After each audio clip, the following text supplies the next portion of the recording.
It's good, good. Yourself? Everything all right? Going great. Yeah, again, thanks for joining us today. I know some of our chat function, you got some of the attendees excited to hear, what we're going to discuss on today's webinar. So if you wouldn't mind, just a quick introduction and maybe tell us a little bit about your military service. Yeah. So my name's Abe Kamarck. Live in Alexandria, Virginia, just outside in Fairfax County Park. I was a Navy helicopter pilot. I flew 60 Bravos, Lamps. Was in from 1999 to 2008 when I got out, which was not the best year to ever leave military service. I don't recommend leaving military service ever in the middle of the worst recession in 100 years. Uh, but it did help create kind of my entrepreneurial path from there. Um, so yeah, very excited. I was a Vanderbilt ROTC graduate. Went right in, commissioned right after graduation, right in and served East Coast HSL 42 Mayport. Deployed multiple times, including for OIF with the Gettysburg for the with the Enterprise Strike Group, and then for my shore duty, I was stationed in England, working at the Joint Analysis Center for U.S. European Command, and that was a great experience. Got to travel around everywhere, Africa and Europe, and we. While I was there too, I was lucky enough to get my executive MBA at the London Business School, so which also gave me impetus to get out because I got to see all the other optional and fun things I could do in the business world. So. Absolutely. Thanks for that quick overview of of you and your military service. You mentioned when you separated in 2008, that kind of started your entrepreneurial journey. So tell us a little bit about how did True Made Foods get started? Well, True Made Foods was started in 2015. So after I left military service, became unemployed, not intentionally, but because of the recession, all the job offers that were out there dried up, and I wasn't very good at interviewing for jobs in the first place. And then in the middle of a terrible recession, it was made things much, much worse. So my wife and I, my wife is also prior military, she had gotten out while we were living in England and was doing a full-time grad degree. So we had two sets of student loans. We were living in London, which was 2 to 1 to the dollar, the pound to the dollar, and our savings was all in dollars. And we had just had our first son, and we just got pregnant with the second one. And so we were in quite the bind at the time, trying to make ends meet, trying to find odd consulting jobs, whatever we could do. And that just kind of set my mindset for that, I needed to try to make things on my own and not rely on somebody else to find a paycheck for us. And from there, I took many odd jobs overseas. I lived in Bulgaria. We lived in Doha, Qatar for a while. As civilians, I had a business over there. I worked in a lot of emerging markets because that was like where somebody could, with my background, could find work easily. And it was exciting and innovative and it got me thinking outside the box. And then when we returned to the U.S. in 2013, I was hired by a charity who wanted an entrepreneur to help them launch products for them as like social impact products, mostly things sourced from post-conflict areas, a lot of places I'd been working. And so I did a coffee from Eastern Uganda and did this direct trade coffee, social impact coffee. And that kind of got me into the food space. That taught me, it showed me, I'd spent a year doing that. And that really, one, it was 2014 and 2014, between 2010 and 2014, there was just this revolution in food where you could basically go into any category in the grocery store, copy or like throw an organic or a green label on a typical food staple, and it would just explode because people were so sick of dealing with the old food staples, the Kraft Heinz of the world, and they were desperate for something new. Um, and so that got me extremely excited about seeing what was happening in the opportunity. I've always been a foodie. I've always been a healthy eater. We grew up cooking in my household. We didn't have a microwave. We were very much we learned to cook from scratch at a young age in my household, and so this spoke to me, and to see the rest of America shifting in this way, I was like, I gotta jump in this. This is what I love, and so the charity actually ended up folding in 2015, and so that gave me the impetus then to kind of almost forced me to start my own business. And so that's what happened is I jumped right into True Made Foods without thinking about it, and dove ahead. It's actually not the best way to start the business. You should probably think about it for a while and have a long plan before you go without salary and jump right into your new startup. But the circumstances dictated what they did at the time. Absolutely. Thanks for that information, Abe. Quite the personal journey and entrepreneurial journey as well. Now that we've kind of transitioned into this new norm with COVID-19, what impact, if any, has the pandemic had on your business? Well, we've been extremely lucky. There's been lots of negative impacts on the business, but in general, it's been a positive lift for us. And that's because we are a center store. So when I say center store, it means like products that are sold in the middle of the grocery store, like on the shelves, like the shelf stable products.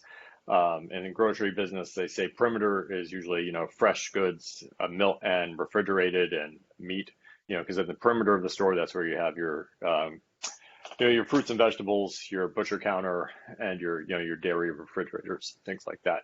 And a center store is that shelf stable, the boxes, the cans, the bottles. That has been doing extremely well in COVID, right?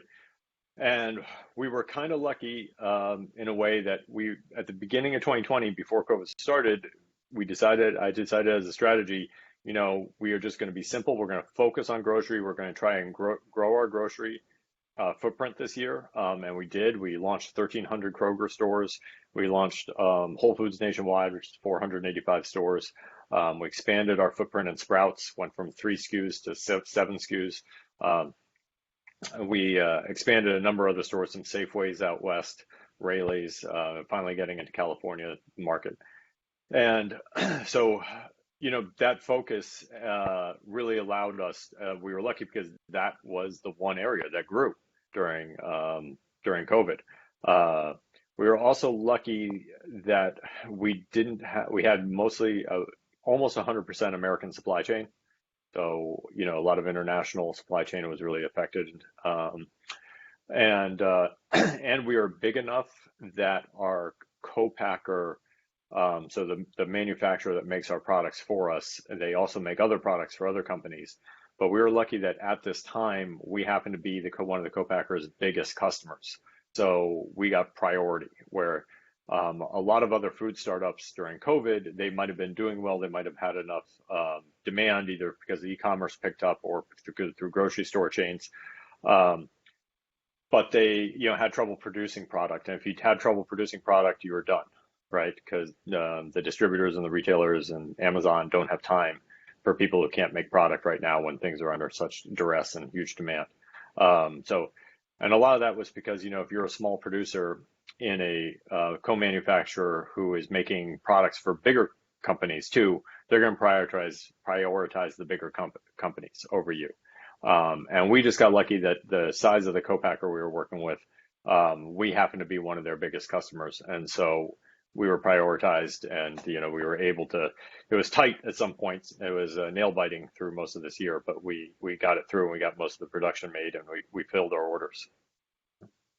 That's great. Again, thanks, Abe, for that information. As we all know, business, particularly small business, has taken a huge hit during the pandemic. So congrats on, continued success during these times and just surviving. The next question is kind of in conjunction with surviving. What does True Made Foods have planned for future expansion?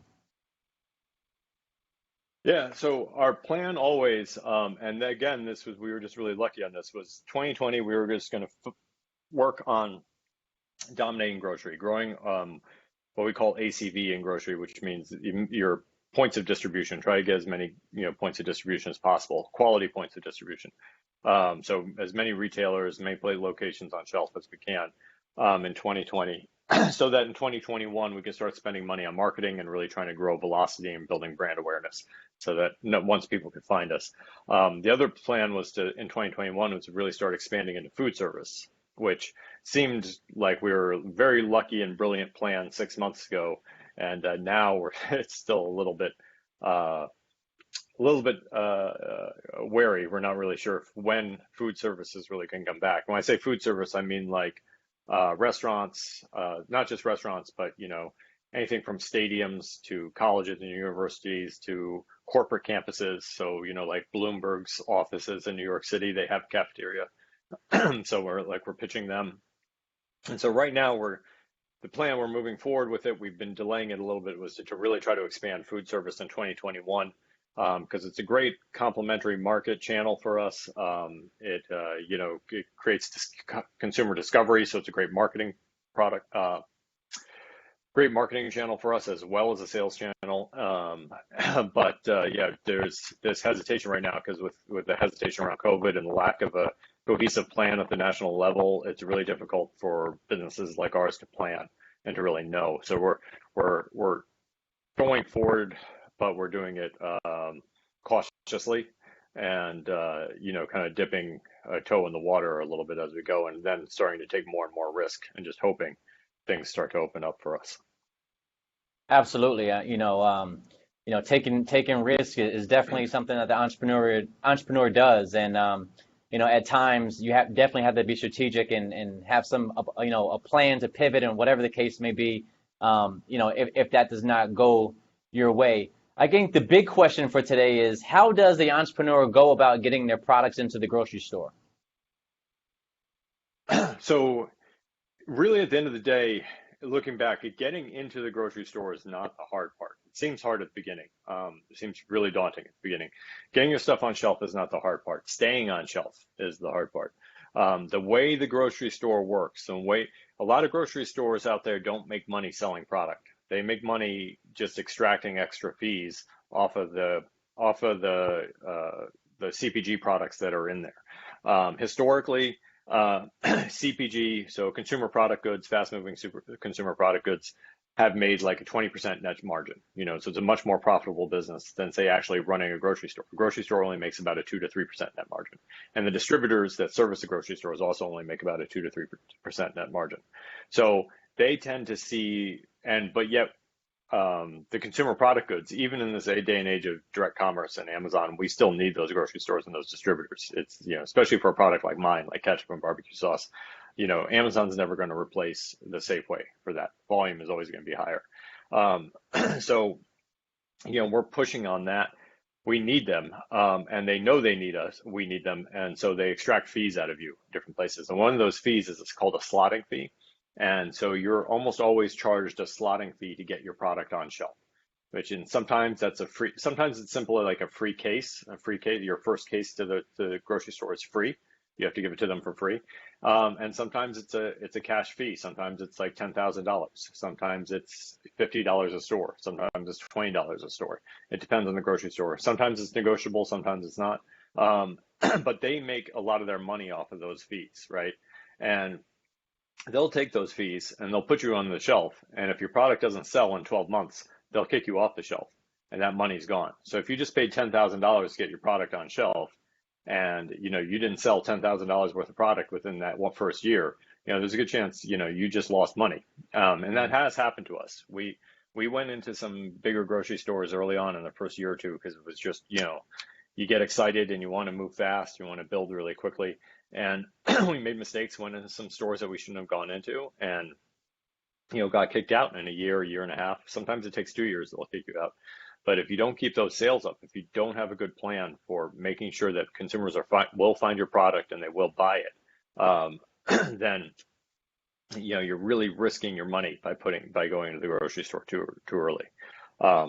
So really the thing is to build out slowly and to pick a strategy. The old strategy used to be, going natural first, going into the natural channel, going to natural stores like Whole Foods. You'd hear stories about somebody walking into their local Whole Foods and pitching an idea, and the manager would put them on shelf. And then that doesn't really happen anymore. Whole Foods has changed. That hasn't been real. You really can't do that for like the last 5 years or so. Whole Foods is much more corporate now. There's much more reviews. It's much harder to get a meeting and much harder to get on shelf in Whole Foods. So you have to kind of pivot your strategy and start thinking about, okay, in your area, in your region, what are the stores that are easiest to get on a shelf in? And it's usually there's usually some type of mom and pop stores or smaller chains. Like here in the DC area, you have like Glenn's Garden Market around near DuPont Circle. They are big supporters of local products, and if you've got a solid product, they will definitely put you on shelf. It's only one store, but it's a decent store, a really good store.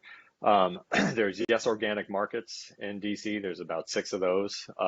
There is bigger chain in Mom's Organic Market throughout Pennsylvania, Maryland, and Virginia, and DC. Um, they're based in Rockville, though, headquartered in Rockville. If you have an organic product, and you're local, they'll be quick to put you in. Um, and then, so, going through those types of channels and finding these local stores and kind of building it slowly that way is the way to do it. And then slowly, slowly, you'll find that like doors will just start opening for you, and it'll be easier and easier to get, grocery meetings, and you'll end up learning about the meetings and review cycles. To the point where now, when I'm now a national brand, like we have a national broker, and I would not recommend signing with a broker. Because brokers are people in the food grocery industry who act as kind of like outsourced salespeople. They'll usually manage 50 or 100 brands, and you'll pay them a retainer or a commission on top. Don't bother paying a broker until you really have distribution, or otherwise you're just paying. So usually you'll be paying a retainer and not getting anything out of it. They are kind of a necessary evil, but the brokers should have all the information about who the buyer is, when the review cycle is coming up, when the meetings are, how to present, and they'll help put together the presentations for you. And if you slowly build up and you start to do well in one region, the brokers will kind of find you too, and you can start talking to other food companies and find out what brokers they use and which ones are good, and start to build that out. So that's usually the strategy. If you start slow and you build up and you build a strong base, like these things will just start happening and the doors will start opening. Yeah, that's great information. Thanks again, Abe. I think you discussing the benefit of going local versus corporate right out the gate. I think that's huge. I'm not sure, how many food products related to food, how many entrepreneurs think to go local before going corporate, or whether they think just going straight to, these big name stores is more beneficial. But just providing that little tidbit was great. The next piece to a startup is the investment piece. So with there being multiple sources of investment, can you tell us about your upcoming crowdfunding campaign? Yeah. So in November, we are launching a crowdfunding campaign with Republic.co. This is not going to be primarily for raising capital. It's like looking at it as a marketing opportunity as well. We're hoping to close, a few hundred thousand. We're going to target, 25,000, so that you shoot past it really quickly, which is key. Because if you don't do that, whenever you see these crowdfunding campaigns, a lot of this is gamification. If you target 25,000 and you end up raising, 125,000, then it looks like, oh, you went 5 times over your goal. That's amazing. It means because you're, if it looks like if you target 150,000 and you only raise 100,000, it looks bad on the website, right? And the algorithms on those websites, whether it's a Kickstarter or a Republic, don't promote the companies that aren't doing above their goal. They promote the companies that are doing above their goal because they're trying to reward success. So there is crowdfunding can be a great way to raise money, but really it's a better way to grow awareness. Kickstarter quickly became that. I remember in 2014, 2015, when I was starting this, or thinking about starting this in 2016, Kickstarter was still a really hot place to launch, and there was a couple other competitors to them. But at the end of the day, it really became, when you really started to dig into the success metrics, it was getting to a point where to be successful, quote unquote, on a Kickstarter, you almost had to spend as much money as you raised on it, because you're giving so much away to all these small investors, to all these common people putting money in to the company, and you're spending money on advertising and PR to build up the Kickstarter campaign. And that's what Kickstarter relied on. They wanted to see you doing that, right? Because they get a percentage of that. Republic is better, Republic.co, for fundraising, because there are actually high net worth individuals on the there are real accredited investors who look for deals on this account, so you can get introduced to new investors that way. And that's why we're going with Republic. We see it as a marketing campaign, but also as a way to raise some decent capital too. We think it'll be very much a net positive from a cash flow standpoint. And it will then give us a little bit of extra money to push through and into some marketing. Right now, we have a very tight marketing budget. We cut back almost everything because of COVID just to be safe. And we decided though, if we're going to keep growing in 2021, we need to spend money on marketing now. And that means, if we can bring in that little bit of dollars now, that helps with marketing at the same time because it grows brand awareness, and we can then use that capital to immediately put it into a few proven marketing channels to help us push so that January 2021, our sales are, already increasing, and we're already looking at that hockey stick growth. That's what we're thinking right now as a part of the strategy. We're trying to plan around that. Absolutely. Yeah. So crowdfunding is interesting though. It changes all the time. I think it's getting better, than where it was. So just keep your eyes on it, and again, timing is everything. Making sure you're right, you're at the right stage and the right point for it. For any investment, really, is to look at it. I would recommend crowdfunding before you start doing regular funding, but also make sure that you have a really good product and enough traction to make the crowdfunding worth it too. Does that make sense? It makes absolute sense. Thank you for providing that information to our listeners. As I mentioned in the beginning of today's webinar, True Made Foods was the very first investment within the Veteran Entrepreneur Investment Program. So I would ask that you share with our listeners, what has our program, the PenFed Foundation Veteran Entrepreneur Investment Program, done for True Made Foods, throughout this journey? Yeah, it's been amazing, actually, a great partner. And I highly recommend working with partners like PenFed if you can find them, because they don't just bring money to the table. They bring a whole load of resources with it as well. Like, PenFed has over 2 million members. Some of our largest spikes in Amazon sales per day has been when PenFed has either emailed their members about us announcing their investment, or gotten us onto a news program. They got us on some 24-hour news programs, business news, even to discuss the VEIP program, which is amazing. And it just shows like that power of that extra earned media and the power of having a community behind you, and not just an investor. Really, what it was. Thanks for sharing that, Abe. Absolutely. We operate off of 3 lines of operation: our education, our preparation and investment. So we don't just provide the monetary piece to investment. We invest in the life cycle of our startups that we invest in. So, we want to make this a journey and provide as much assistance as possible, and keep the relationship going. There's another question in the chat. I know you addressed the initial question, but looks like Garrett is asking, how large is your team now, and what are your thoughts on Range.me? Yeah, so our team right now, including myself, there's only 2 full-time members. So it's just me and I have a VP of marketing, who usually does our field marketing and demos, but since we can't do those during COVID, now she works on our social media and influencers. And then we're trying to hire a third. We're going to hire our director of ops to help us manage as our operations expand and we bring on new manufacturers and new products. Things are getting more complicated, and I need more help there. But right now we also outsource. We have 2 part-time operations people helping us. The full-time person coming in would replace one of the part-time people positions.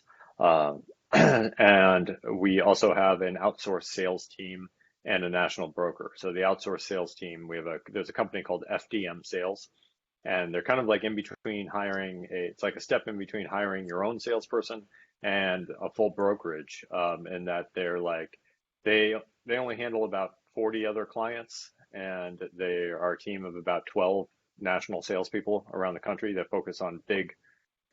Usually they only focus on the big grocery stores, and then we use the national broker to help with kind of the smaller grocery stores across the country as well. So it's a lot of juggling balls with some outsourced Typically before $5 million to $10 million in sales as a consumer product, you probably want to keep your team as lean as possible and outsource when possible. There are some things you definitely need to keep in-house. Operations, I'm finding, is one of those things. It's hard to outsource that. Sales is a little bit easier to outsource because it's easy to measure success. And they're usually incentivized. There's good incentive, whether it's a percentage of sales or a bonus based on sales growth. It's easy to measure that. Operations is a little bit difficult, especially when somebody's hour constrained. And when you're a startup, you can't have hour constraints.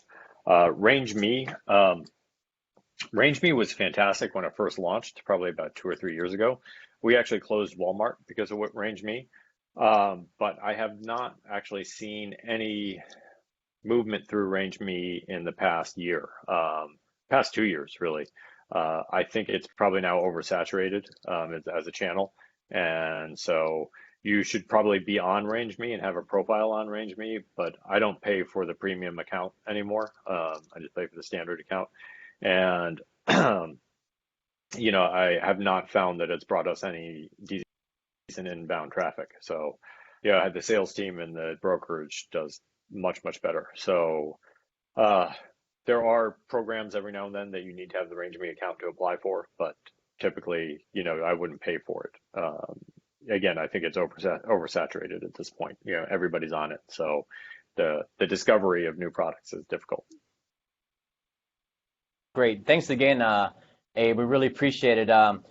If individuals are looking to reach out to you or learn more about True Made Foods, where can they do that at? I'll put my email in here. You can email me directly. You can always reach out to me on LinkedIn too. I'm the only Abraham Kamarck in the world, so if you search me, I'm the one who's going to pop up. Yeah, and also if you lose everything else, go to the True Made Foods website, truemadefoods.com, and if you fill out the contact form, that goes to my email too. I answer every single customer request or any type of customer inquiry that goes through our contact form or through our phone number because I like to stay close to the customers and understand what's happening every time. Absolutely, that's definitely key to building that relationship and keeping the customers coming. If there's any callers who have questions, now will be a good time to join in. Not everyone has the option to use the chat function, so if there are any callers looking to ask Abe any questions, please feel free to do so now.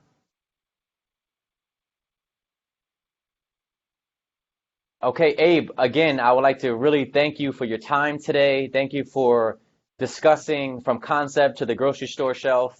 Anyone looking for information on our program can go to our website, veep.penfedfoundation.org, or you can email us at veep@penfed.org. Again, Abe, thank you so much. I greatly appreciate it. Thanks for taking the time out of your schedule to address some of these topics and look forward to doing some more stuff with you in the future. Thanks for having me on, John. I really appreciate it. Absolutely. Everyone have a great day. Thanks again, Abe. Enjoy the rest of your week. You too. Bye. Take care.